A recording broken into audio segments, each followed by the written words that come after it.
Memoirs of Dr. Mehdi ضرغامی, second session, February 21st, 1985, Arlington, Massachusetts. The interviewer is Shahla Ghairi. Dr. ضرغامی, I'd like to start by asking you a question about, again, the Aryamehr University. How were chancellors of Aryamehr University selected, and who were the individuals who influenced this selection?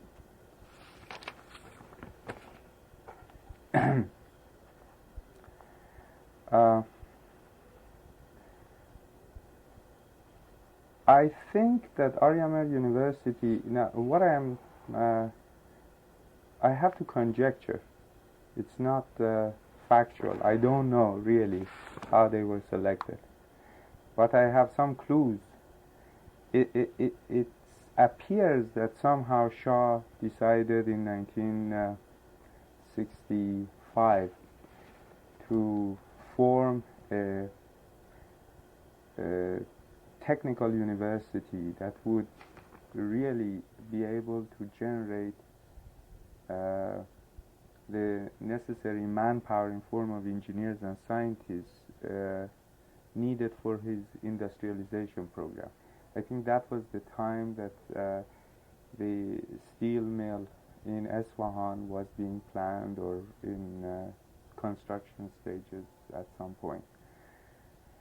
So he, Mr. Behbahanian, who was actually in the Ministry of Court, tells me that Shah consulted him, and somehow the name of somebody came up at that time, which wasn't really a part of the political system. Mujtahidi was selected. His devotion to Alborz High School was quite clear to everybody. Somehow they thought he would be the best one. It's a departure from the usual politicization of the position of the chancellor, which was so well enmeshed into the fabric of Iran's politics. I mean, the chancellor of the Tehran University was a highly political man. After Mujtahidi, the selection of Professor Reza as the next chancellor was really based upon recommendation of Wazir Ulum, which was the Minister of Science at that time, Majid Rahnama. Majid Rahnama apparently came to know Professor Reza, and he was a distinguished educator, and he brought him back to Iran and placed him as the chancellor of Aryamehr University. He was not a member of the political structure in Iran in any way. The third man that was selected as chancellor of the university was Reza Amin. He came from a banking background. When he was being introduced, I was one of the professors at the time. When he was being introduced, Mr. Alam said that Mr. Alam was at that time the head of the board of trustees. He brought him and he said, I want to tell you that what this country is all about. I didn't know the name of Mr. Reza Amin until this morning. The name, apparently Reza Amin at that time was working with Kharadju. Kharadju was in Bank Tose Sanati, and he was reporting directly to Shah. And somehow Shah must have heard of him in some manner. The prime minister really didn't know him also. I mean, it didn't come from Prime Minister, it didn't come from Ministry of Court. Now, and it couldn't have come from SAVAK, because these are not the kind of people that SAVAK would have chosen. I mean, the fourth man that was selected was, as the Chancellor of Aryamer University, was Dr. Nasr. Dr. Nasr, I think, came to Aryamer University with a philosophy that he was thinking, at least, or he had discussed it with various people, including Shah himself. And the philosophy was essentially moving more toward religion and sort of creating a religious environment which is not as foreign to the students who come from backgrounds with value systems that are more traditional and enmeshed into the religion. He was trying to sort of bring the culture of the country into the university so that university would not be a new experience, totally foreign to the culture of the students. He had beautiful thoughts, apparently, but he never really tried to discuss it with anybody and sort of to sell his thoughts. He didn't work on it as hard, although he really pushed his way through. He wanted to build a mosque at Aryamer University and this sort of things, but it never really materialized the way that he wanted. When I became chancellor, I know that my selection was based on a policy that the government of Hoveyda had adopted and had sold the idea to Shah. The idea was this, that let us move away from the idea of selecting the chancellors out of politicians, and let's now go to selecting the chancellor amongst the faculty themselves. I was a full professor at that time, and I was one of the two or three full professors. The rest of them were in chemistry, and one of them was in mathematics, one in chemistry, and I was in mathematics, but I had PhD in engineering, and I had lots of experience in administration of the university, so I was selected. The selection was based on a policy. At the same time, at Mashhad University, they selected Matini, who was also a professor, as the chancellor. And this went on for a while, but not too long. They resorted back to selecting politicians and putting as the chancellor. But at the time I was selected, that was the policy. I think that should answer you. Yes, yeah, that's right. It's just that I have one follow-up question concerning Mr. Professor Nasr's religious inclination and philosophy for the university. How was the Shah's reaction to his approach? Very favorable. He came at one salam and stood in front of all of us. We were, I mean, faculty of Aryamer University was very young. And he said that he usually, in order to reinforce his, the people that he would select or nominate, he would back him up by expressing their views as his own in front of the others. So he, at the Salam in Nowruz or somewhere, when the first Salam that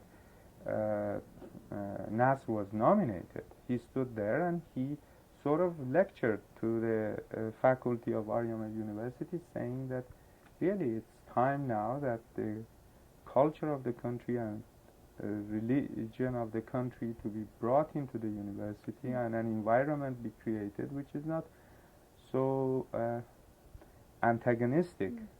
That has to be enmeshed with the all walks of life and this sort of thing. Very much like lectures that you would have heard from Khomeini afterwards. I mean, not the same thing was. I mean that the idea was expressed, and really, if Nasr had spent enough time, he would have been able to accomplish a lot. But it takes a lot of convincing. I mean, you can't just force your way through.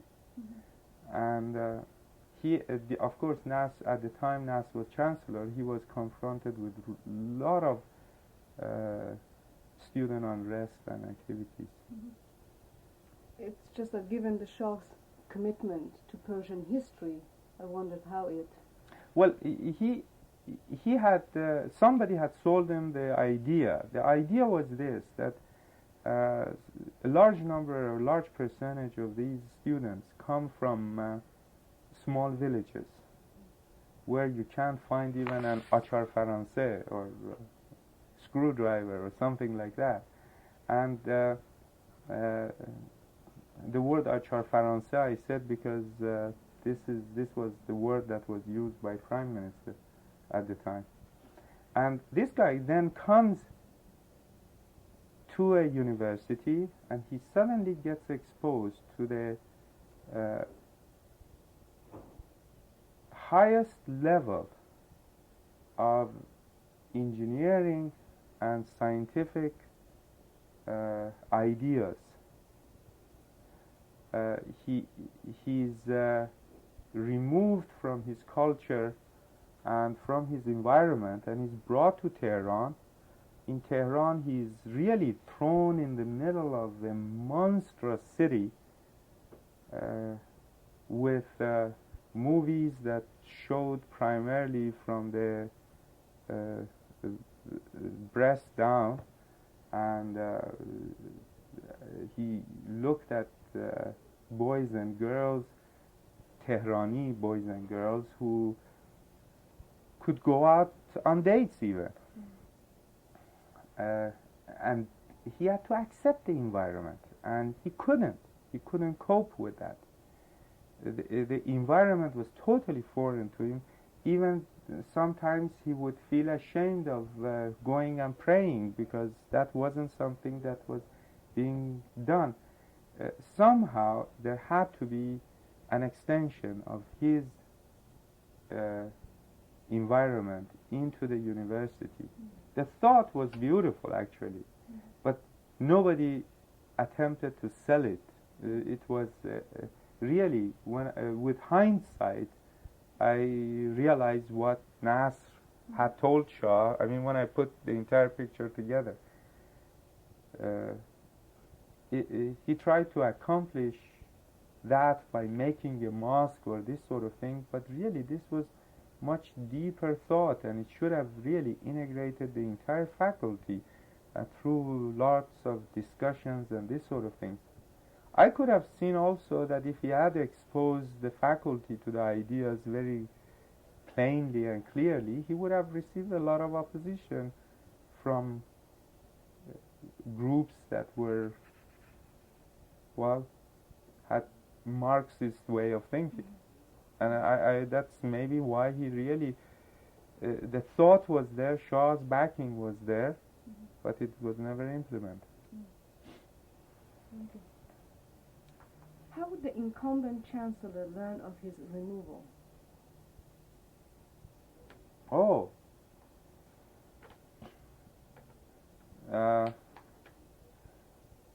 I believe in most cases he was informed. In my own case, the Prime Minister called, it was Amuzegar, and told me that His Majesty has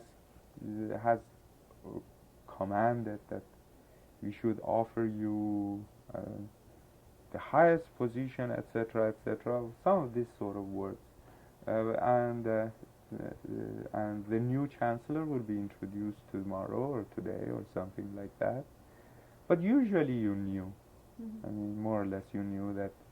How would you know? But you knew because you wanted to get the hell out of there. I mean, it was not an exciting job. Why It would was you once, no, it was once you become a chancellor, it's such a strenuous job that especially Ariamer University was a very tough position. You had to deal with student unrest, you had to deal with budget cuts that at that time was, you needed money you didn't have, you needed cooperation of government you didn't have. The government expected that chancellors would have a magic wand and they sort of twirl it and suddenly all the unrest would disappear. On the other hand, the students looked at the chancellor as an agent of the government, and in fact some of them even associated words that he must be Savaki or something like that. Actually, none of the people I know of in Ariamer University had any association with Savak or anything like that. You saw the list. I mean, I told you the names. It didn't come out from that source at all.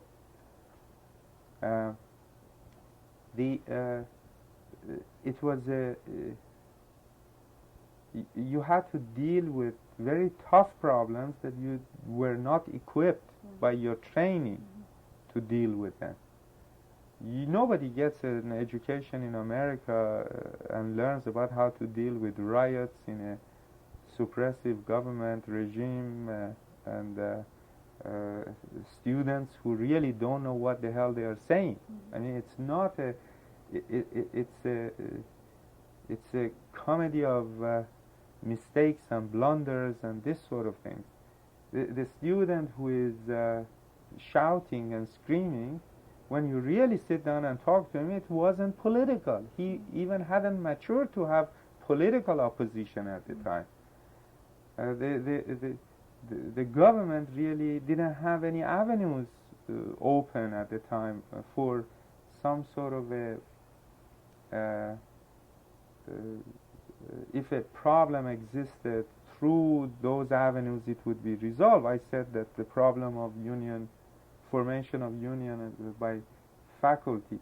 Well, I mean, here in this country you have got courts that can make decision whether strike is acceptable or not.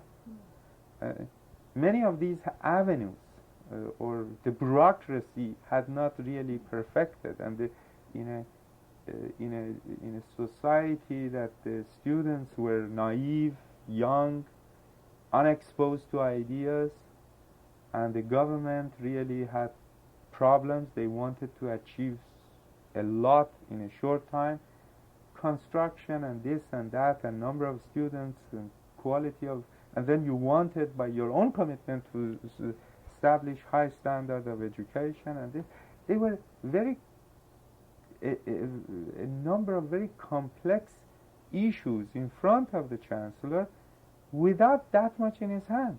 He didn't have anything in his hand really to build that.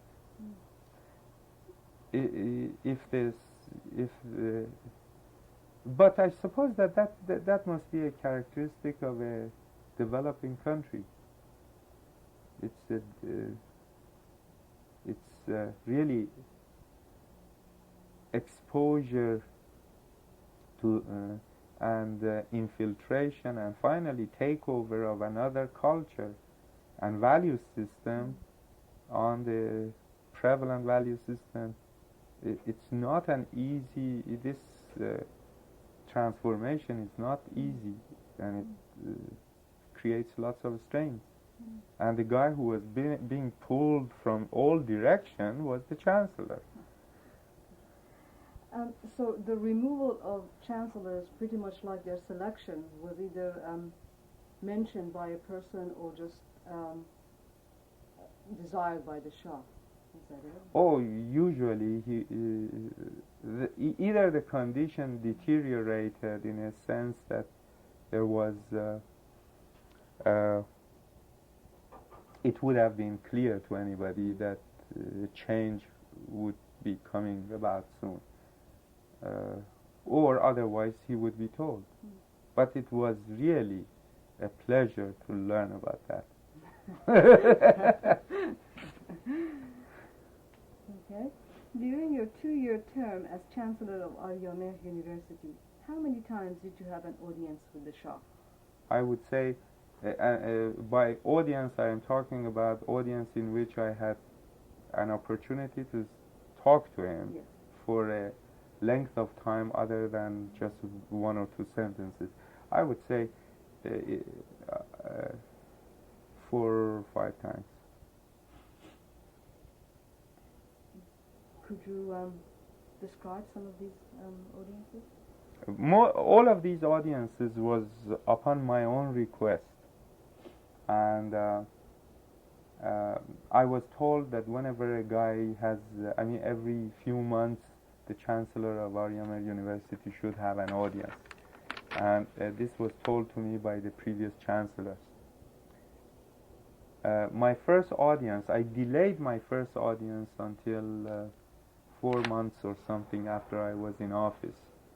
And I went there, and I remember I had a shaky voice, and we had a long discussion. The content of that discussion, I remember one of them had to do with Rastakhi's party, because I told you about that before. Another part of it was a commitment to the quality of education and research, which was, I wanted to sort of establish a basis that this is what we are going to do. A third item had to do with student unrest. And I remember at that time we entered into an argument about the role of guard. But Shah was, during this, not argument, a discussion, Shah was not ordering me at all. He was arguing, and I opposed his views with counter arguments, and he heard it, and we talked back and forth. What I told him, I remember, was pretty much what I told you a few minutes ago. I sort of made an analysis of the student body, where they are coming from. I gave him statistics that so many people are coming from Tehran, so many, and from what walks of life. And I gave him really, I gave Shah that how I would categorize these students from a social point of view, from political point of view, what are their thoughts by and large, and what are the problems. I told him of a sort of a dream that I had. It wasn't really a plan. I said that we have to, in a country like Iran, which we are embarking upon a program of education and developing industry at the same time, we can lose relevance very easily. Relevance in social studies is very simple. In technical subjects is very hard. I mean, thermodynamics, supposedly it's thermodynamic. You can't change it. It's true. But nevertheless, this compilation of courses and this sort of things can really be directed into goals that are meaningless. At the same, because you're divorcing, as you're creating this pyramid of technical skill in the student, you are not building this pyramid on foundations which are intimate understanding of the technique. I said that I would like to create a tie between the industry and the university. And what we should do, I opposed Shah's one of the principles. I said I don't like this principle of free education in the way that it was administered. I thought in lieu of that we should have sponsors, industrial sponsors, and for example, various factories would sponsor the students, and the government funds, if any, should be directed in such a way that the industry would step forward and say, I want these students and I will sponsor them. And if somebody needs money, he would get that sort of sponsorship. The sponsorship would would be materialized in a program of direct supervision of the industry on students' progress, giving him work at the industry during summer vacations or even in cooperative program, taking him and bringing him out, and really the student would feel a relevance. I mean, why is he taking complex statistical mechanics when there are problems associated with crystal growth that he should have known about?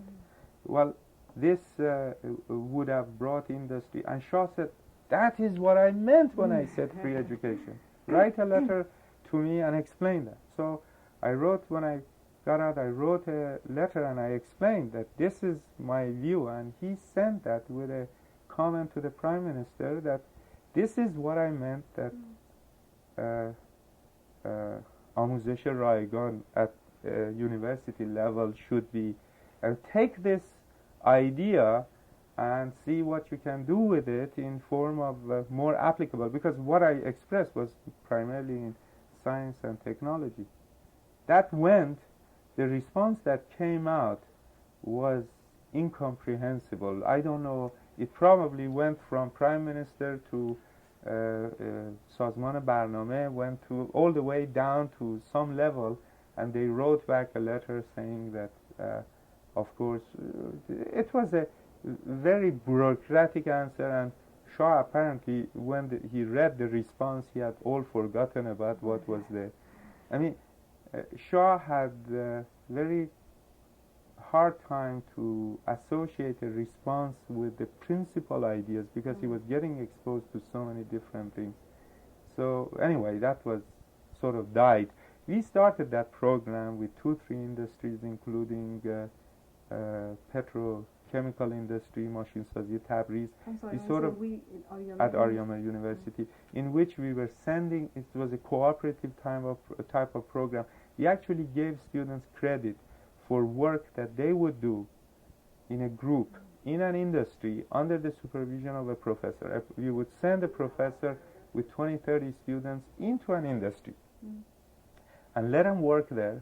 They would get instruction there, not only by their own professors, but also by the engineers in that industry, and they would work there from very low-level work, and they would be rotated. That was a relatively successful program. If I had opportunity and I stayed there, I would have expanded it much further. But anyway, that must have died after revolution also. It was a very good thought. Yeah. Other audiences I had, I remember one audience that I took. We discussed research to a great length, and I took with me Mr. Samsam Bakhtiari, who was one of the assistant professors or murabbis at Ariamer University, and he had developed a piece of equipment which would have broken all the codes, and we just mounted on the telephone, on Shah's telephone, and broke the code automatically.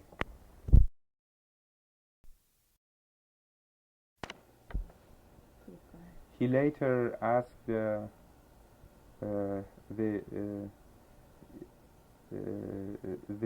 ستاد ارتش to sponsor research, and they actually came up with a proposal that they would make a whole research center in Lavizan for coding, decoding devices, electronic devices that we would develop. That program went ahead until the days I was there. Very good. We have, well, I don't know if you know or not, coding, decoding devices by the act of Congress cannot be sold to other countries. I think you mentioned. And I might have mentioned that. And that was in another case, I discussed with him another development that we had done at the university, in which we had come up with a way to increase the efficiency of Paycon engine, and Khayyami supported that research.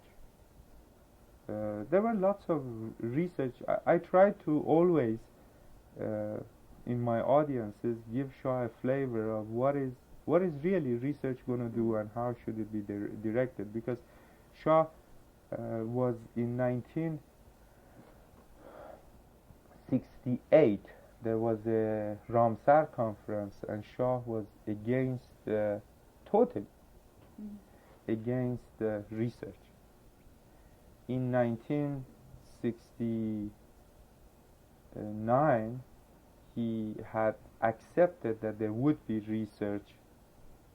He thought that research would be a waste of time in 1968. And at the time, he wasn't really convinced that research would be that useful.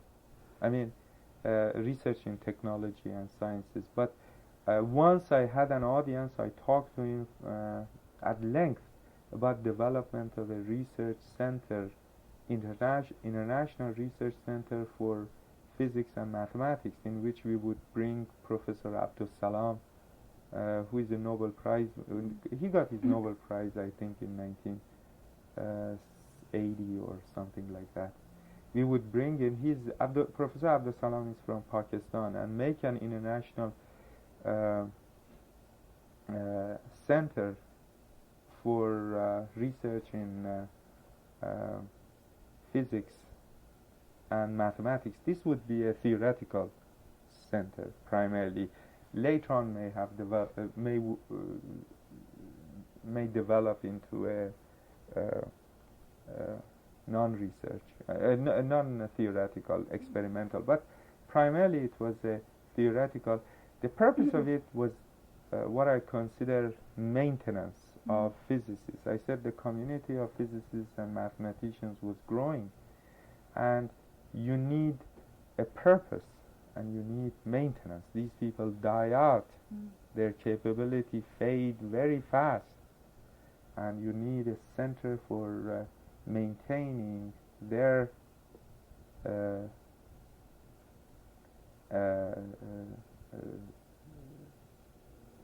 their technical expertise. So we would bring in excellent physicists or mathematicians, and they would conduct 15-day, 20-day seminars and sort of try to crystallize research in those areas. And so you would get exposure, you would give exposure to your he sent that to Atomic Energy Organization, and that was killed. It never was. His commitment to research was, I mean, it was very hard to convince him that really technical research was meaningful or was necessary, he wouldn't give priority to that. I had another long discussion with him. I had long discussions with him on Isfahan campus project development, what we were doing, what was the stage of development, what were the ideas behind it, the philosophy of the university, which was I can get, and he was extremely interested. He would raise questions and this sort of thing. I recall another time I went to him and I said that, well, in my first analysis of students, I was I'm sorry, this is after you had become the chancellor? yeah, this was, all of these was during the time I was chancellor, but this story is really toward the end of it. I never forget this argument. I said, in that first time that I had audience with you, I was under the impression that there were a group, relatively sizable group of students who had political thoughts, and these political thoughts were impressed by Marxist ideas.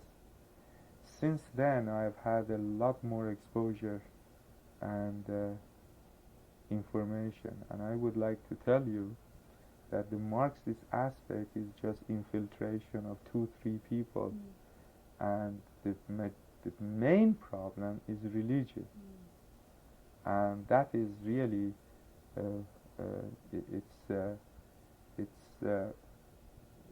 it's essentially opposition which stems from religion. Now, I never forget this answer. This was his answer. It is one of the things that I remember. I thought about it when I was in jail for 4.5 months, almost every day. He said that, have you passed through Qom? I said yes. He said, have you passed there on Sunday? I said yes. He said, how many people were lined up outside of that movie? There is a cinema in Qom. I said, it was enormous. I remember I had passed. I go to Isfahan. I used to go to Isfahan quite frequently for the construction of the university, and there were hundreds and thousands of people who wanted to get into the movie. This is 1977. And anyway, he said that right now about 75% of Iran is covered by television. Whenever they have this movie, which is there was a Murad Barqi, you can't see anybody in the streets. Everybody is watching television. Murad Barqi was a show that was a dumb show, essentially. It was a guy who, anyway, it was a plebeian man, essentially having problems. And he said the value system of Murad Barqi is becoming the value system. Sorry. Anyway, he said that is becoming a part of culture. You have 68%, 75%, 68%, I don't know, but the number was somewhere between 2/3 and 3/4 of country being covered by television. Television is changing the entire value structure of the country. Movies are being established in every town, every village. I promise you, now these are his words, in 2 years, you wouldn't have a problem anymore, a problem of religion in this country. In 2 years' time, he was almost removed and himself by religion. But he told me at that time that what you are telling me is opposite to all the reports that I'm getting. But he argued with me for 15 minutes on this point. In that audience, I think that audience took at least 45 minutes to 1 hour, about half an hour more than what it should have taken. But he argued back and forth on that point. That's Anyway. So how long were usually your audiences with him? between, I think, half an hour to 1 hour. And how would you make these appointments? I would call and say I want to come and then Call his office? yeah, and then they would call me back and say come tomorrow or come the day after or come a week after. Usually it was within 2-3 days they would give me audience. I have one follow-up question. You said that you delayed your first audience with him. Why, may I ask? Oh, I was uptight. I didn't know what to say. I didn't know. Anyway, there wasn't any sort of physical reason for it. First of all, I wanted to have something to say. And all these audiences, apparently, I don't know how was the audience of other people, but in all these audiences I had, there was discussion going back and forth. I remember one day I told my father that Shah started walking when he was talking to me, and I walked along with him around the room. He used to put his fingers in his, he walked around the room, and I was walking with him. He said, "You shouldn't have done that. You should have stayed near the door," and he would then walk. He said, "No, I walked along with him." Well, now I'd like to get some description about going into the palace from the time you enter the gates and until the time you exit. You know, I would like you to recall as much as possible. Okay, it was in Niavaran, most of them. I would go in. The car would take me to an inner court. I would get off, or I would walk through from the outside door. I would walk through the inner court. Then there was a gate between inner court and outer court. Well, that somebody would ask me, "Who are you?" And I would say, "I'm such and such person," and they would check the name, and I would go in. Were you searched? No. Well, at least I don't recall ever to have been searched. I would go in a waiting room. I would sit down, and they would bring me a tea or something. And the people who were waiting, they would talk. Most of the time I was uptight, so I wasn't doing much talking. Were you at all? Were you at all in his presence? Were you Oh yeah, I mean, and then somebody would say, I mean, there was a sort of a male secretary that would tell me come in, and I would go in, and then on the return I would come out of the door, go and sit in my car and get out. When you were talking with him, were you sitting down or standing? You just No, I was standing or walking with him. No, I was one audience I had with a bunch of other people, and this was, I forgot to tell you about this, but this was a group audience. It was Dr. Farhang Mehr and Prime Minister Amuzegar and Mr. Ansari and Mr. Majidi. We went to discuss with Shah the concept of Hayat Omana. Apparently the minister had convinced Shah that Hayat Omana is not a good way, because the same bunch of people repeatedly appear on this every Hayat Omana. And Mr. Amuzegar called me and asked me to go in a meeting, and over there I said that these are the concepts. I mean, essentially, these are the authorities. I think I even prepared a document that I gave to the Queen also, indirectly. Mr. Mufidi and I sat down and prepared that document. The document was division of authorities. What is essentially the right of a student? What is and duties of a student? What is the right of a faculty and duties of a faculty? And what is the right of the administration of a university? And what is right of Hayat Omana? And what is the right of the government? You have a government who has a right. And definitely then I drew up essentially where are the boundaries of authority and responsibility. And I remember at that time I introduced the concept of a senate, a sort of university senate in which students and faculty and higher, would be represented there, and you would have discussion. But somehow those thoughts never got off the ground even. But it was Shah was exposed to it, and that was another audience. But it was a group audience. I mean, 4 or 5. When you were with him, was there usually a secretary present? Nobody. Nobody. He would then tell me that, for example, write about this, a letter to me. If he had to take an action, he would ask me to write a letter. I remember I wrote, or he would say, get with such and such, or such a person on that thing concerning حزب دستافیز و فلسفه انقلاب.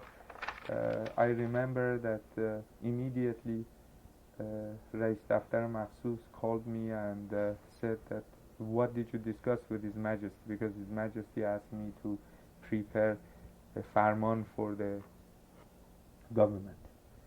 And I told him, but anyway, apparently the wording of that came out of the mouth of Shah himself. I mean, dialectic and this sort of. Anyway, on this, there was, I had funding problems. I remember I had a funding problem. There was another audience that I discussed solely the problems of faculty with it. And he said that, go to Prime Minister, sit with Prime Minister, and build your Esfahan campus, and I'll ask him to provide all the funds and ask him to solve the problems of the faculty. So Prime Minister, following that, Prime Minister almost took over the running of the university. They came and they sort of had meeting between the Prime Minister and the faculty, and they gave this dissident faculty boxes of wine and this sort of thing. Anyway, somehow he wanted to build housing for them, because he had set up the faculty wanted more salary, and the Prime Minister had sort of put a freeze on increases because of the inflation that ensued. Oil revenue increase.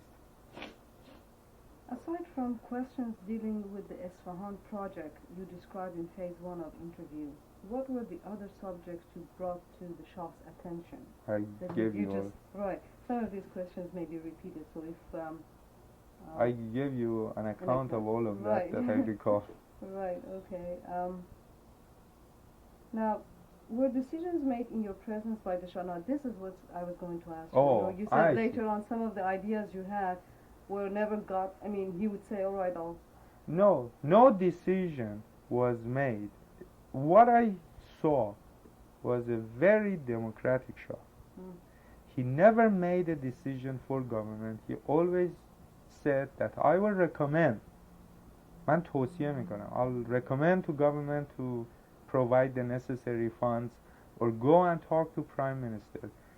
If he had to make a decision himself, he would definitely say, write me. So I would have written him. And then the government was given an opportunity to respond. I had one audience with him after I became the managing director of copper, at which time I talked about the railroad, and I talked about molybdenum and copper and how this is, and the schedule and this sort of thing. But that was no argument in it. It's just factual reporting of the progress. But at university, every time our argument was factual. It was non-factual. It was really sitting and discussing stuff. Well, not sitting, but just discussing. Standing and discussing. But he was at all this time, he was also standing and walking. He was never sitting down when I was standing up. I mean, he was also standing up. He would never be sitting while you're. No. Yeah, once he sat, and that was when we were fixing the telephone, bugging the telephone system. What, unbugging the telephone. Because his telephone was coded, and then we put a device that broke the code automatically, and later on he gave us funds to establish from Artesh, from Army. He gave us funds to establish a whole research and development center in electronics for coding, decoding. You said that you found a democratic Shah, yet when you would write him and he would send your recommendations to the Prime Minister or other officials. They ignored it, apparently. It wasn't... Why didn't they follow the Shah's order? I don't think that they felt that they had to. There was... I never saw a Shah that was... This is... what I'm talking about is limited exposure.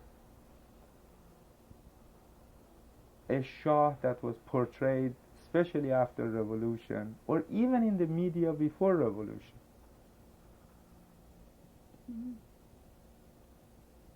He could have told me, no, you have to build that university such and such, you have to do this, you have to get those students this and that. He was always arguing. I remember this argument that we had about existence of guards in the university. He said, you are coming, I mean, you did most of your education in America. Haven't you seen in America the university police is walking with a gun that big? We are even don't letting these people carry guns. I said, well, but the society and environment is different. But we had that argument with him, and finally he said, okay, you go ahead and do what you want to do.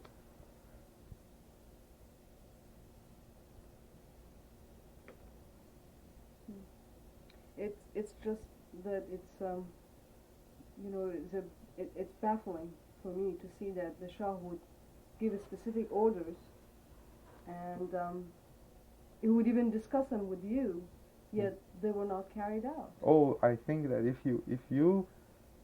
you go and there are a number of ways to avoid a job which is tough to perform. I mean, trying to giving money away to students is very easy. I mean, every student should have given 300 to 1 for housing, 200 to 1 for living expenses, and this sort of thing is very easy to do and very easy to administer. Really trying to satisfy a need is very hard to do. You have to do a lot of thinking, and I can imagine that the Prime Minister, ministers, etc., they were so much entrapped into the bureaucracy of just operation that you, with the number of new projects that was permissible by the increased oil revenue, there wasn't that much thought going into these projects or into the cost items. Again, some of these questions might be a bit repetitive, or you have said in one way or another, but I'd still like to read them to you, and please respond whatever you'd like best. Did this system of decision-making, that is the Shah system of decision-making, create any problems for you and others? The only part that created a problem for me is the part that I talked about yesterday. That was long time ago, at the time of Mujtahidi. Amuzegar went to His Majesty and said that the university should go to Isfahan, and that's why they could afford paying higher salary. And just the problem, the decision that was made in Shah's presence that that the university should go to Isfahan created a lot of headache for me. I don't know, but that was really Amuzegar's thought and this sort of things. But Shah was also committed to decentralization. and he anyway, so far as I remember, these were the only ones. There was a couple of minor details that created headache for me because other people had audience, but I wrote back to His Majesty. I remember a friend of mine, Abbas Fazeli, had a laboratory called Microchemical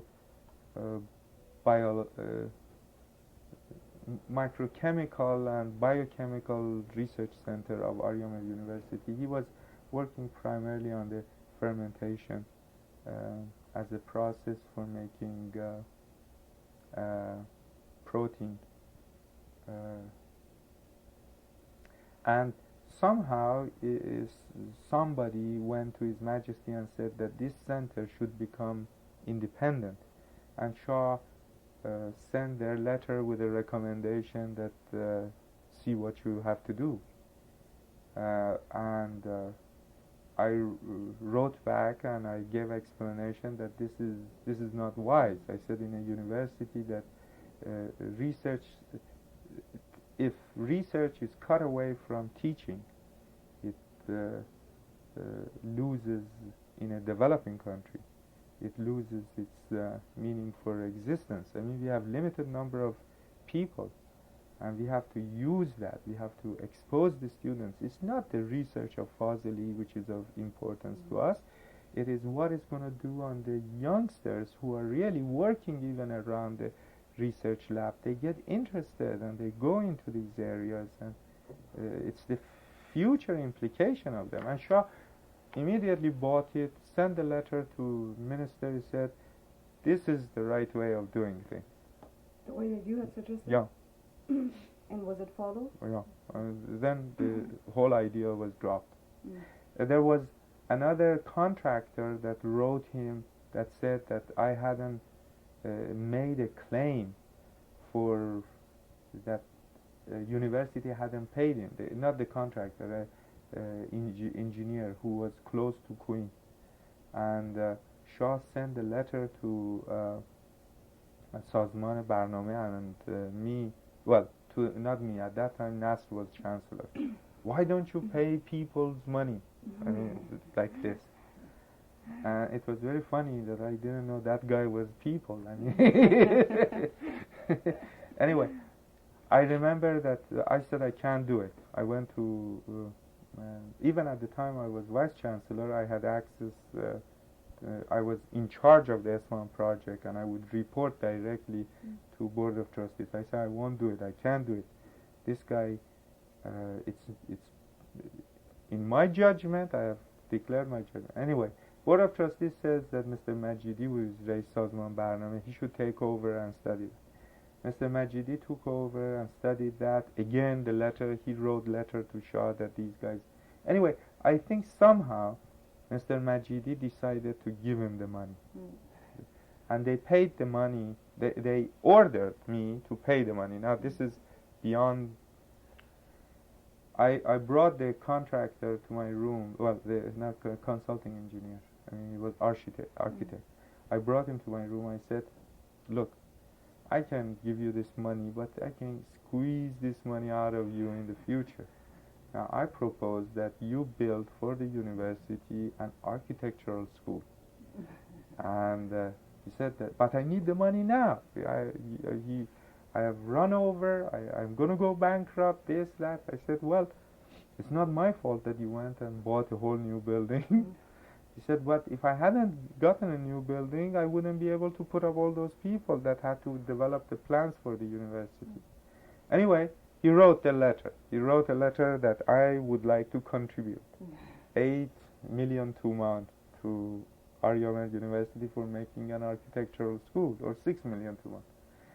And this can be deducted from my fees gradually from now until such and such.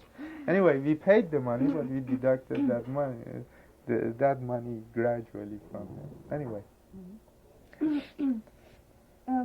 In the previous session, you mentioned conflicts between the Chancellor of Aryamir University and the Minister of Higher Education. Could you describe a few of these? problem? The problem was this, that the Ministry of Higher Education wanted to Who was the minister? Abdul Hussein Sami. He wanted to have some reason for existence. There were universities in Iran, and there were sort of